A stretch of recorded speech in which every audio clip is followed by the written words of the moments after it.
Perayaan Natal dan Tahun Baru diyakini akan mendongkrak jumlah kunjungan wisatawan mancanegara ke Provinsi Bali hingga 80%. Namun menurut PHRI Bali, meski terjadi peningkatan kunjungan, namun tidak akan kekurangan kamar.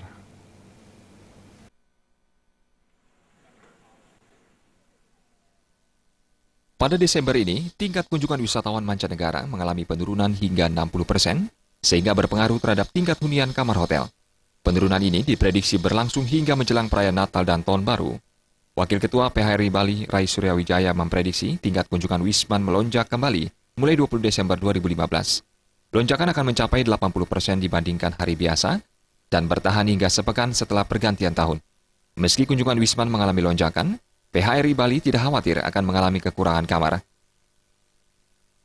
Nah, setelah di atas tanggal 20 itu akan mengalami peningkatan yang cukup tajam sampai biasanya minggu pertama bulan Januari. Jadi, tapi saya menghimbau bagi wisatawan yang ingin ke Bali tentu tidak akan kekurangan kamar karena kita prediksikan Bali ini dengan kunjungan wisatawan 4 juta dari mancanegara dan 2 kali lipatnya dari domestik, 8 juta dari domestik, tentu kita tidak akan kekurangan kamar.